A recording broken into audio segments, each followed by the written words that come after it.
Mic check 1 2 1 2. It's the Y2K collector, and I'm back just to do a follow-up video because I put out one recently where I talked about whether or not it was the best time to collect for the PlayStation 4. And that video has gotten a lot of views. It's probably my most viewed video ever on my channel, which tells me that there is a huge PlayStation 4 community. So thanks to all of you who watched that video.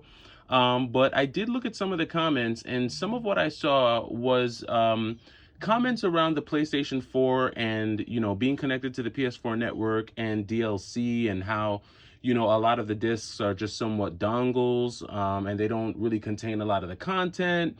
And that's something that I've heard a lot about PlayStation 4. So in going through my collection, I really wanted to find 10 PlayStation 4 games that are fantastic and fun, and yet you can thoroughly enjoy without necessarily downloading any additional content or being connected to the PlayStation Network. And it doesn't mean that these 10 games don't have DLC. I'm sure there's DLC available in one way or another, but these are games that you don't necessarily need to be connected to the PSN Network or download the DLC in order for the game to be fun and playable. And so I'm going to go through some of these with you, and you can let me know down in the comments if there are even more games that I should be adding to this list, or if I'm wrong in any way. So we're going to go ahead and get started right here. So the first game is going to be Ninja Savior for the PlayStation 4. This is a very cool and very nostalgic side-scrolling beat-em-up game, for lack of better terms. This game came out originally on the Super Nintendo as Ninja Warriors. So we've seen this re-released a number of times, and I think this was available through like limited run or so, but this is pretty much just a standard beat 'em up. I think the highlights of this game are the graphics for sure. If you're into 2D sprite work, you're gonna love the graphics here. Very colorful. When I look at a lot of the beat 'em up games, usually the colors are very vibrant. Ninja Savior takes on more of a pastel color palette, which I really like. And the beat 'em up aspect of this game, the fighting, is very straightforward. It's not dimensional like where in Streets of Rage you can not only walk straight, but you can also walk up and down and kind of take more advantage of the area on the screen. Some people might not regard this as their favorite beat 'em up, but I like it, and I think that this is one that you can definitely enjoy on the PlayStation 4 without having to be connected to the network, and it doesn't require a ton of DLC for you to enjoy it. So this is definitely one that I would recommend if DLC is a major concern for you. The next one up is Within the Blade. So Within the Blade is actually a pretty cool. Now this one also is a side scroller as well. This is kind of a beat 'em up as well. This does follow the 2D art style, and this one is very reminiscent of Ninja Gaiden. There's a few gameplay differences with this one. This one does have RPG elements to it, in that each time you defeat an enemy, you do gain skill points, which unlocks more of your ninjutsu. And this allows you to do more moves. It makes you stronger. You can do more within the game, but also there are collectibles within the game that you can combine to create new weapons and different things like that.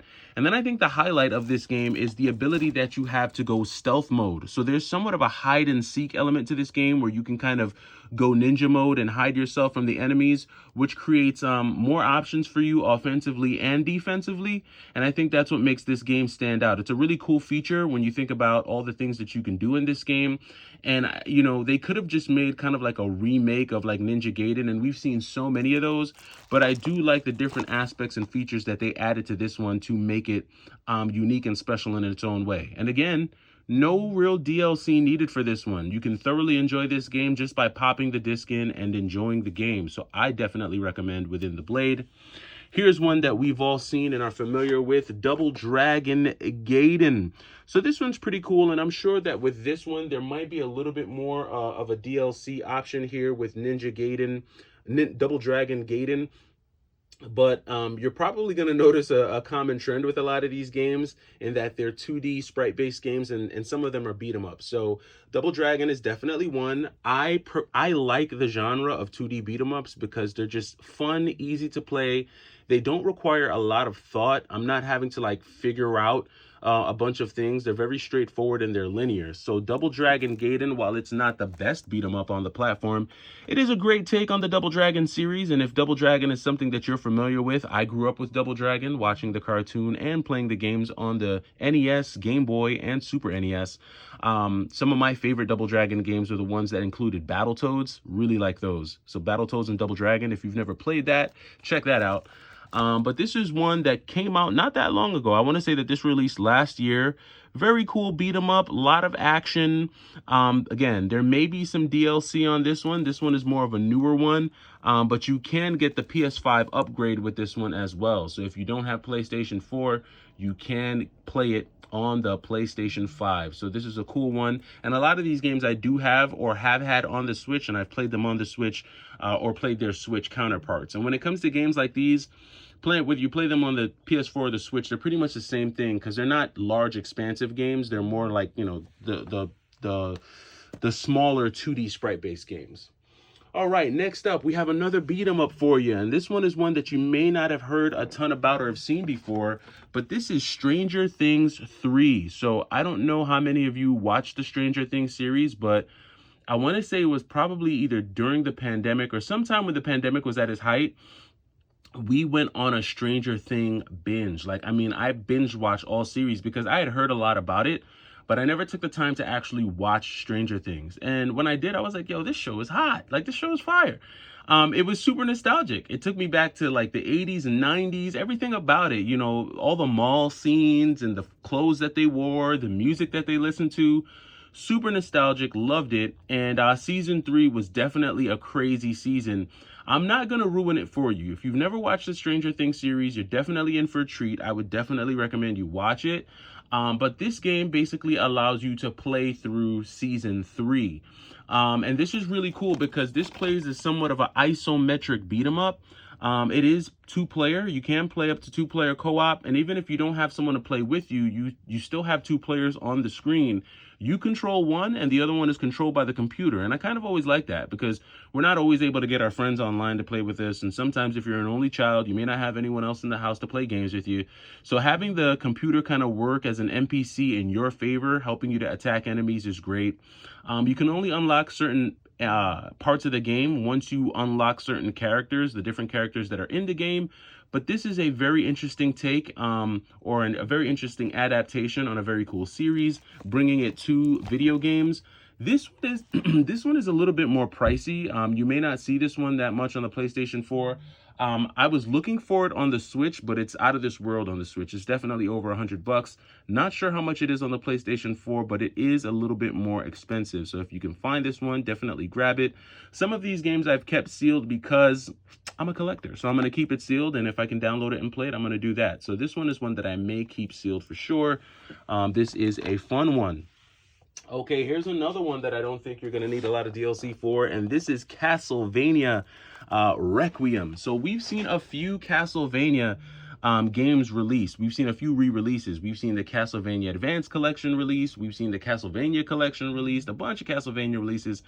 But a lot of those releases did not include 2 of the most pivotal games.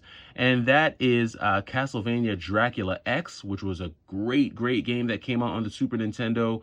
The graphics in that game are sick. Like, I just love the colors in Castlevania Dracula X and the music. Very good music on that one. What I don't like about Castlevania Dracula X are the controls. The controls suck. I mean, that dedicated jump, the fact that you can't change direction midair, that really stinks. And it is a little stiff. I don't like the fact that you can't, wield your whip in multi-direction. You can only aim it forward. The gameplay makes it a little wonky for me. I'm not a huge fan. But Rondo of Blood is definitely one that I'm glad that we're able to get on a modern console. So you get to take advantage of both of those in this one here. So I would definitely recommend checking this one out. 2 masterpieces in one place for sure. And I think you get a little bit of an extra here on this one. And again, not a ton of DLC needed to be able to enjoy this one on the PS4. So I would recommend you checking this one out. Castlevania is a classic series, and they included 2 of the best installments in the series here on this one disc for you to enjoy. All right, next up, we have some more re-releases. So who doesn't love a good shoot 'em up? I am a shoot 'em up fanatic. I grew up playing shoot 'em ups. I grew up watching shoot 'em ups. And here we have two of the best shoot 'em ups that were ever released on the PlayStation 1. So it's only right that I get it on the PlayStation 4. You can get the Raystorm HD collection on the Nintendo Switch as well, but I just felt like it was only right for me to get it on the PS4, seeing as how the PlayStation 1 was the original home for these two shoot 'em ups. Now, Raystorm and Ray Crisis are two separate shoot 'em ups that were originally released by Working Designs back in the day. I actually have both of the original discs on the PlayStation 1, but you can enjoy a much more upscaled HD version by playing it on the PlayStation 4 here. One of the things that I love about Raystorm in particular is the music. Some of the best shoot 'em up music. It's so airy and ethereal and just loud and big, and it just makes you want to take to the skies and just blast some enemy ships out the sky.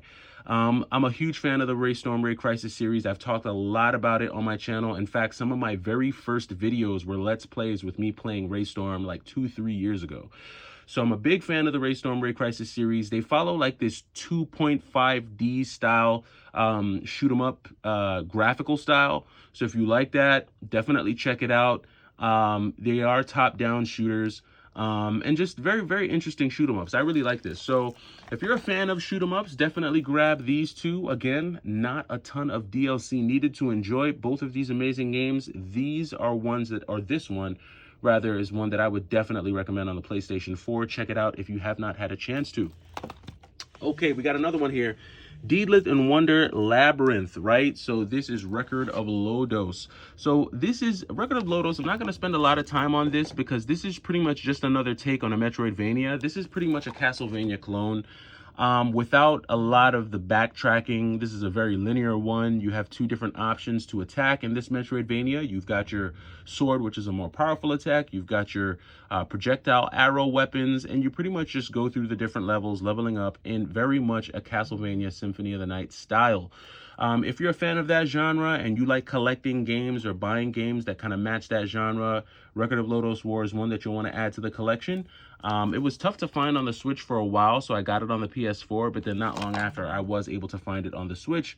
This is one that I would definitely check out because, again, not a lot of DLC needed for this one. So check that one out if you get a chance.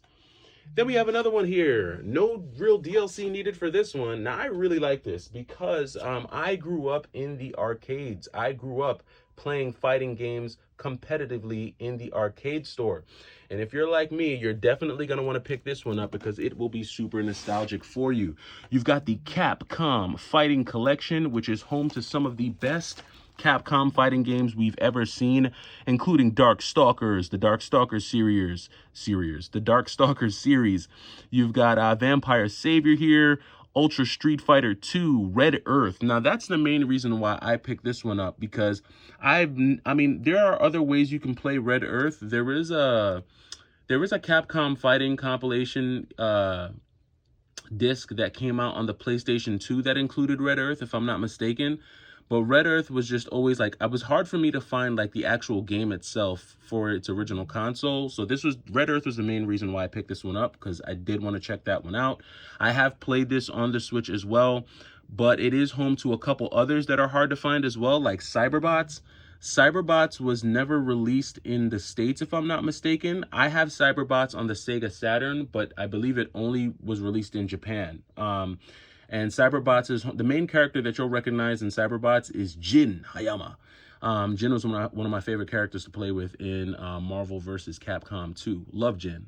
He's so emphatic with his punches. Gotta love Jin. But anyway, this is a great home to a lot of the classic Capcom fighting games. I wish they would have been able to include some of the Marvel vs. Capcom games in here. But of course, I'm sure there's licensing issues that make that impossible. But if you want to scratch that Capcom fighting itch and not have to worry about a ton of DLC, here is where you can pick it up on the PlayStation 4. This is one that I would definitely recommend you sinking your teeth into. We've got another collection here. PlayStation 4's got a ton of really great collections. So we've got the Contra Collection. I'm not going to spend a lot of time on this one. We're all familiar with Contra. We all know what Contra's about. And if you want to get one disc that's going to have home to all of the Contras, including Contra Arcade, Super Contra, the Contra Super C, Some of these are actually Game Boy games that I had back in the day, so that's pretty cool. Contra 3, The Alien Wars, that's the one that we all know the most. And then Contra Hard Corps, which came out on the Sega Genesis. We know about that one as well. It includes just a bunch of Contras that we're all familiar with. Not a ton of DLC needed for this. Contra is the classic run and gun shooter. I mean, I don't know if Contra's the originator. Would you say Contra is the originator, or would you say Metal Slug is the originator? Now, obviously Contra might be the originator because I think it came out first, but I don't know, man. Metal Slug has given Contra a serious run for its money for a long time. And I'm a fan of Metal Slug because it just seems like you can do so much more between driving tanks, flying airplanes, the bombs that you have at your disposal, the different guns that you get, how funny Metal Slug is. I'm not gonna hate on Contra, but Metal Slug is, I don't know, Metal Slug is giving it a run for its money for sure. But you got to pay for all that action with Metal Slug, because if you tried to get it on the Neo Geo, yeah, you're paying an arm and a leg. But nevertheless, Contra is a great way that you can get your run and gun fix if that's something that you're looking for, and you don't need to worry about a ton of DLC or being online to enjoy it on the PlayStation 4. So I would definitely recommend checking this one out. And then last but not least, we've got a classic. How can we forget or not mention River City Girls, the original game, part 1. River City Girls, and I've said this before, this just might be, and don't kill me in the comments, but River City Girls just might be the best beat 'em up, man. Like, I know we've got Streets of Rage, I know we've got, you know, Final Fight and stuff, but when you think about this from a gameplay perspective, this is like one of the first open world beat 'em up games I've ever played. Most, if not all, beat 'em up games are linear. You can only go in one direction, and you fight your way through the level, and once you get through it, you move on to the next level, you face a boss or something like that. River City Girls is different because you're actually moving through a city, so you can take different back alleyways and take different corridors, and you can scroll left, you can scroll right, you can scroll up or down. You can go into different stores and buy food to get your health back. You can buy different things that'll unlock more moves, or, you know, add to your attributes. And this is more of like an open world beat 'em up RPG style game. And yes, some might say that it's a little bit corny because it bites off moves from different fighting games. Like, they have moves that resemble, you know, other moves that you might have seen in like King of Fighters or Streets of Rage. Not Streets of Rage, sorry, Street Fighter. But from a gameplay perspective, I mean, you can say what you want about the story, right? We can argue all day about the story. But just from a raw beat 'em up fighting game perspective, I don't know, River City Girls is up there, man. It's up there. And I would put it right up there with Blasphemous. Although Blasphemous isn't a beat 'em up, that's more of like a side-scrolling hack and slasher. River City Girls and Blasphemous are two amazing takes on a modern, on a classic genre. And I think they did a really good job with this one. Not to mention the graphics are sick, the colors are sick, and the cutscenes in between, like the animation in between, is classic. The music is classic. I mean, this is a job well done. Job well done on River City Girls. And this is one that I gotta recommend again because you can enjoy this without having to worry a ton about DLC. And that does it for me this morning. I know we're going to be going out, probably doing some shopping. Maybe if you're on the PS4 hunt and you're looking how to bulk up your PS4 games, these are a bunch of 2D side-scrolling, beat-em-up, fighting, and shoot-em-up games that are definitely worth a spot in your PS4 collection, in my opinion. Even if the main reason is just because these are the cheaper versions. When you try to go looking for a lot of these games on the Switch, you're going to pay through the nose. These are so much more expensive on the Switch, but you can still enjoy these on the PlayStation 4 without having to worry about downloading a ton of things. And this is just my take. I may do a part 2 of this because I do have, I think I can find another 10 games in my collection that fit this category. But let me know down in the comments if I missed any games. Let me know if I should do a part 2 to this. It's the Y2K Collector. It's Monday. Carpe diem. Seize the week. Have a great week. It's the Y2K Collector. Take it easy.